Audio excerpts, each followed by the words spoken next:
सर्वेभ्यः नमो नमः। आज हम महर्षि मनु के द्वारा विरचित मनुस्मृति के द्वितीय अध्याय का 51वां श्लोक पढ़ेंगे। प्रस्तुत श्लोक में महर्षि मनु भिक्षा में प्राप्त अन्न को खाने की विधि को स्पष्ट कर बताते हैं कि भिक्षा में प्राप्त अन्न का सेवन हमें किस तरह से ब्रह्मचारी को करना चाहिए। उसी तथ्य को इस श्लोक में महर्षि मनु ने उल्लेखित करने का प्रयास किया है। मैं श्लोक का वाचन करता हूं, तत्पश्चात हम इसके अर्थ को देखेंगे। समाहृत्य तु तद्भेक्षं यावद् अन्नम् अमायया निवेद्य गुरुवे अस्वनीयात् आचमय्य प्राङ्मुखं शुचिः। क्या कह रहे महर्षि मनु? समाहत्य च तद्भेक्ष यावद् अन्नम् अमायया निवेद्य गुरुवे अस्वनीयाद् आचमय्य प्राङ्मुखः शुचिः। प्रस्तुत श्लोक का अन्वय इस तरह से होगा।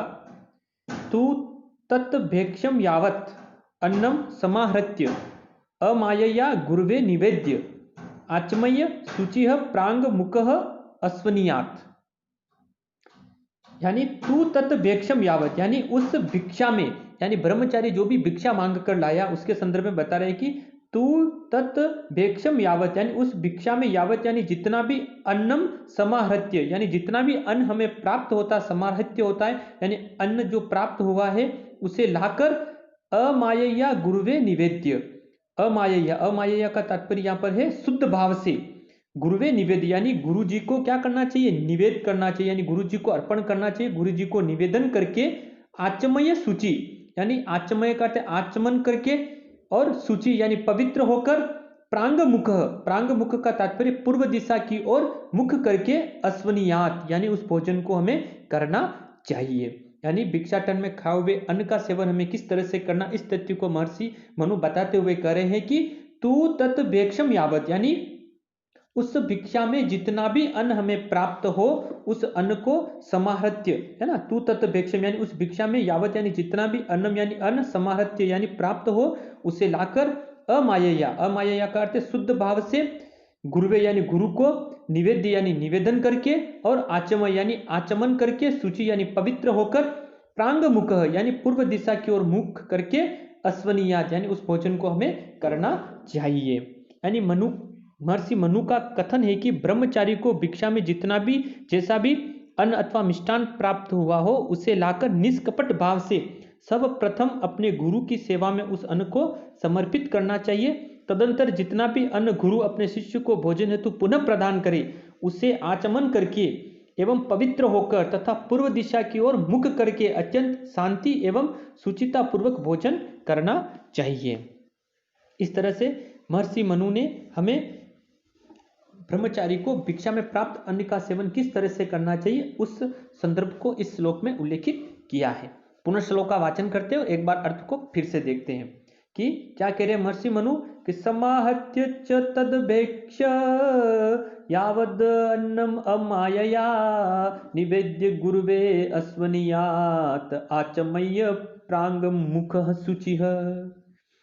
तू तदपेक्षम यानी उस भिक्षा में यावत यानी जितना भी अन्नम समाहृत्य यानी जितना भी अन्न हमें प्राप्त हुआ है उसे लाकर अमायया गुरुवे निवेद यानी शुद्ध भाव से गुरु को निवेदन करके, और आचमय शुचि यानी आचमन करके, शुचि यानी पवित्र होकर, प्रांगमुख अस्वनीयात यानी प्रांगमुखम यानी पूर्व दिशा की ओर मुख करके हमें उस भोजन को खाना चाहिए, उस भोजन का सेवन करना चाहिए। अनुष्टुप छंद में निबद्ध है प्रस्तुत श्लोक। इस तरह से महर्षि मनु ने भोजन के पूर्व आचमन करना भी शुद्धता का सूचक है, इस तथ्य को भी उल्लेखित करने का प्रयास किया है।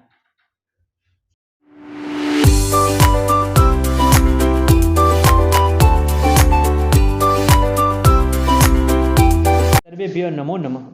आज हम महर्षि मनु के द्वारा विरचित मनुस्मृति के द्वितीय अध्याय का 52वां श्लोक पढ़ेंगे। प्रस्तुत श्लोक में महर्षि मनु विभिन्न दिशाओं की ओर मुख करके भोजन करने से प्राप्त होने वाले फल को बता रहे हैं कि अगर कोई व्यक्ति विशेष किस किस दिशा में भोजन करने से उस भोजन को अर्पित होने के पश्चात हमें किस तरह का लाभ हमारे शरीर को होता है, किस तरह से वह भोजन हमारी यश और कृति को बढ़ाता है, उस तथ्य को इस श्लोक में प्रयास करने का, उल्लेख करने का महर्षि मनु ने प्रयास किया है। बड़ा ही लोक व्यवहार के लिए उपयोगी श्लोक है। आप ध्यान से इस श्लोक को सुनिए, तत्पश्चात हम इसके अर्थ को समझेंगे। आयुषम प्रांग मुखो भुंग्यते यशसम दक्षिणामुखः श्रियम प्रत्यंग मुखो भुंग्यते ऋतम भुंग्यते ही उदंग मुखः। क्या कह रहे महर्षि मनु? आयुषम प्रांग मुखो भुंग्यते यशसयम दक्षिणामुखः श्रियम प्रत्यंग मुखो भुंग्यते ऋतम भुंग्यते ही उदंग मुखः। आयुषम प्रांग मुखम भुंग्यते यशसयम दक्षिणामुखम श्रिय प्रत्यंग मुखम भुंग्यते ऋतम ही उदंग मुखम भुंग्यते। क्या कह रहे महर्षि मनु कि आयुषम प्रांग मुखम भुंग्यते, भुंग्यते का अर्थ भोजन करना है ना। आयुषम यानी आयु को चाहने वाला, अगर कोई मनुष्य अपने शरीर की आयु को बढ़ाना चाहता है, आयुष को चाहता है, तो आयुषम प्रांग मुखम भुंग्यते यानी आयु में वृद्धि को चाहने वाला जो कर्ता विशेष है वह प्रांग मुख का अर्थ पूर्व दिशा की ओर मुख करके उसको भोजन करना चाहिए, यानी भोजन करता है। आयुषम प्रांग मुख भुंग्यते यानी आयु को चाहने वाला व्यक्ति विशेष पूर्व दिशा की ओर मुख करके भोजन करता है, यानी पूर्व दिशा की ओर भोजन करने से हमारी आयु में वृद्धि होती है। फिर कह रहे यशसयम दक्षिणामुखम, और अगर कोई व्यक्ति विशेष यश को चाहता है, कृति को चाहता है, तो दक्षिण की ओर मुख करके भोजन करने से हमें हमारे यश में, श्री में, कृति में वृद्धि की प्राप्ति होती है। इसलिए कह रहे यशसयम दक्षिणामुख, और यश को चाहने वाला व्यक्ति विशेष दक्षिण की ओर मुख करके भोजन करता है। फिर कह रहे श्रियम प्रत्यंग मुखम भुंग्यते, श्रियम का अर्थ लक्ष्मी, यानी लक्ष्मी को चाहने वाले व्यक्ति विशेष को क्या करना चाहिए? श्रियम प्रत्यंग मुखम भुंग्यते यानी उसको पश्चिम की दिशा की ओर मुख करके भोजन करना चाहिए। यानी अगर कोई व्यक्ति विशेष श्रियम यानी अपने लक्ष्मी की धन की वृद्धि करना चाहता है तो उसको पश्चिम की दिशा की ओर भोजन करके भोजन करना चाहिए। फिर कह रहा है ऋतम ही उदंग मुखम भुंग्यते, और कोई कर्ता विशेष अगर सत्य को चाहता है, सत्य में अगर वृद्धि करना चाहता है, यानी अपने जीवन के अंदर सत्यता का संचार करना चाहता है, सत्य यज्ञ फल आदि की अभिलाषा करता है, तो उसको क्या करना चाहिए? उदंग मुखम भुंग्यते, उदंग मुख का अर्थ होता है उत्तर की दिशा की ओर उसको मुख करके भोजन करना चाहिए। इस तरह से महर्षि मनु ने हमारी चारों दिशाओं के अंतर्गत भोजन करने से व्यक्ति को किन किन फलों की प्राप्ति होती है उस कथन को उल्लेखित किया है। पुनः श्लोक के अर्थ को देखते हैं। क्या कह रहे? आयुषम प्रांग मुख भुंग्यते यानी आयु की वृद्धि को चाहने वाला कर्ता विशेष पूर्व दिशा की ओर मुख करके भोजन करता है। यशसयम दक्षिणा मुखम, और यश को चाहने वाला व्यक्ति दक्षिण की ओर मुख करके भोजन करता है। श्रीहम प्रत्यंग मुखम भुंग्यते, और लक्ष्मी को चाहने वाला व्यक्ति विशेष पश्चिम की ओर मुख करके भोजन करता है। तथा ऋतम ही उदंग मुखम भुंग्यते, और ऋतम का अर्थ सत्य को चाहने वाला जो कर्ता विशेष है वह उदंग मुखम यानी उत्तर की ओर मुख करके भोजन करता है। यानी महर्षि मनु का कथन यह है कि यदि ब्रह्मचारी दीर्घ आयु की कामना करता है तो उसे पूर्व दिशा की ओर मुख करके भोजन करना चाहिए। इसी प्रकार यदि ब्रह्मचारी यशस्वी होना चाहता है तो उसे दक्षिण अभिमुख होकर भोजन करना चाहिए। यदि ब्रह्मचारी लक्ष्मी, सौंदर्य, ऐश्वर आदि की प्राप्ति करना चाहता है तो उसे पश्चिम दिशा की ओर मुख करके भोजन करना चाहिए। इसी प्रकार यदि ब्रह्मचारी यज्ञ फल, सत्य आदि की अभिलाषा करता है तो उसे उत्तर अभिमुख होकर भोजन करना चाहिए। इस तरह से महर्षि मनु, और भी इस तथ्य में हम देखें तो पूर्व दिशा के इंद्र, दक्षिण के यम, पश्चिम के वरुण तथा उत्तर के सोम आदि देवता हैं। इनकी कृपा से ही व्यक्ति को क्रमशः आयु, यश, लक्ष्मी तथा सत्य की प्राप्ति होती है। ऐसा भी हमें वृतांत पुराणों में भी उल्लेखित है कि पूर्व दिशा के जो देवता वे इंद्र माने गए हैं, दक्षिण के यम माने गए, पश्चिम के वरुण तथा उत्तर के सोम माने गए। इस प्रकार से पूर्व, दक्षिण, पश्चिम और उत्तर की ओर भोजन करने से क्रमशः हमें आयु, यश, लक्ष्मी तथा सत्य की प्राप्ति होती है। इसी तथ्य को महर्षि मनु ने उक्त श्लोक में उल्लेखित किया है। पुनः श्लोक का एक बार वाचन करते हैं और एक बार अर्थ को फिर से देखेंगे। आयुषम प्रांग मुखो भुंग्यते यशसयम दक्षिणामुखः श्रियम प्रत्यंग मुखो भुंग्यते ऋतम भुंग्यते ही उदंग मुखः। आयुषम प्रांग मुख भुंज्यते, यानी आयु को चाहने वाले कर्ता विशेष को पूर्व दिशा की ओर मुख करके भोजन करता है। यशस्य दक्षिणा मुखम, और यश को चाहने वाला कर्ता विशेष दक्षिण की ओर मुख करके भोजन करता है। श्रियम प्रत्यंग मुखम भुंज्यते, और लक्ष्मी को चाहने वाला कर्ता विशेष जो पश्चिम की ओर मुख करके भोजन करता है। तथा रितम ही उदंग मुखम भुंज्यते, और रितम का अर्थ है सत्य, यानी सत्य को चाहने वाला कर्ता विशेष उत्तर की ओर मुख करके भोजन करता है। तो उसको इस तरह से अपने यश में, अपनी उम्र में, और इस तरह से कर्ता विशेष अपने सत्य में वृद्धि को प्राप्त कर सकता है।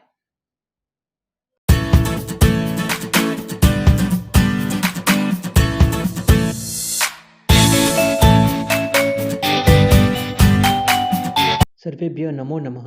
आज हम महर्षि मनु के द्वारा विरचित मनुस्मृति के द्वितीय अध्याय का 53वां श्लोक पढ़ेंगे।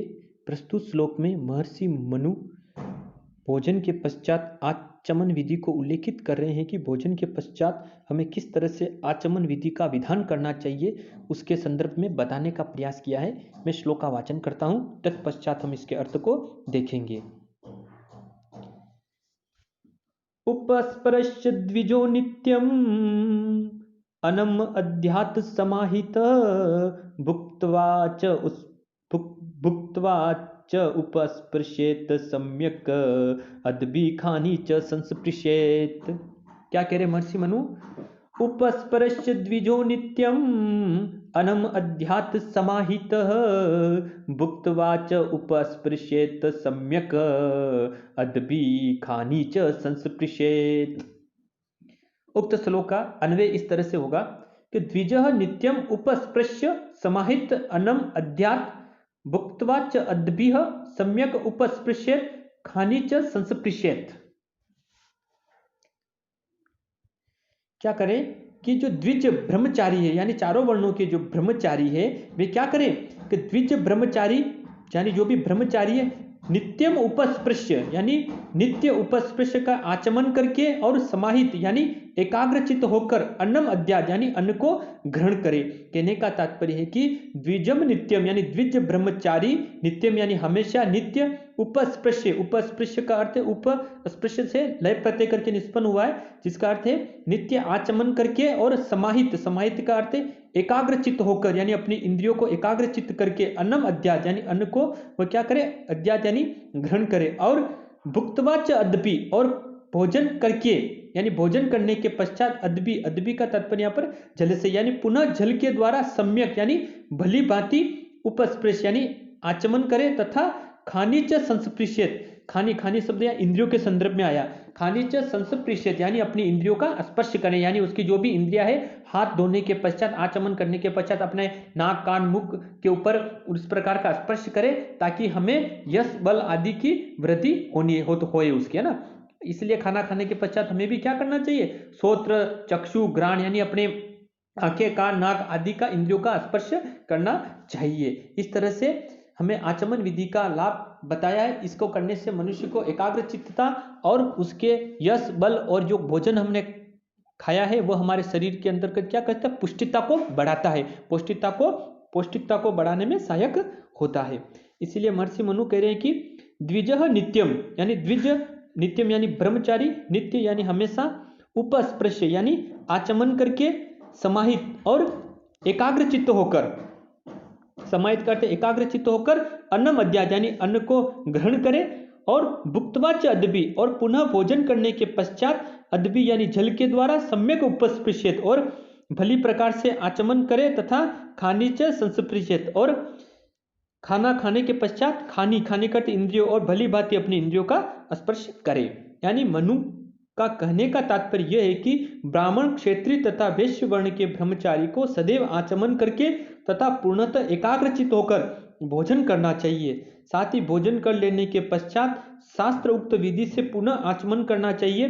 तदंतर उसे श्रोत्र, चक्षु, घ्राण आदि इंद्रियों का स्पर्श करना चाहिए। स्वास्थ्य की दृष्टि से भोजन के पूर्व आचमन करना उत्तम माना जाता है। इस तरह से जीवन पर्यंत आचमन आदि नियम का हमें पालन करना चाहिए। एकाग्रचित्त से किया गया भोजन लाभप्रद होता है। एक बार पुनः श्लोक का वाचन करते हैं और एक बार इसके अर्थ को फिर से देखते हैं। क्या कह रहे हैं महर्षि मनु कि उपस्पृश्य द्विजो नित्यम अनम अध्यात् समाहित भुक्त्वा च उपस्पृशेत सम्यग अद्भि खानी च संस्पृशेत। क्या कह रहे महर्षि मनु के द्विजम नित्यम यानी द्विज ब्रह्मचारी को नित्यम यानी नित्य आचमन उपस्पृश का आचमन करके और समाहित यानी एकाग्रचित्त होकर अन्नम अध्यात यानी अन्न को वो ग्रहण करे तथा भुक्त्वा च अद्भि और भोजन करने के पश्चात अद्भि सम्यक उपस्पृशित और भोजन करने के पश्चात उस जल के द्वारा पुनः भली भांति आचमन करे तथा खानी च संस्पृशित और इंद्रियों का स्पर्श करे। इस तरह से महर्षि मनु ने हमें द्विज ब्रह्मचारी को नित्य आचमन करके एकाग्रचित होकर अन्न ग्रहण करना है और पुनः भोजन करके उसी जल की से भली भांति आचमन करना है और इंद्रियों को स्पर्श करना है। इस तरह से महर्षि मनु ने उक्त श्लोक में भोजन करने से पूर्व और भोजन के पश्चात आचमन विधि को उल्लेखित करने का प्रयास किया है।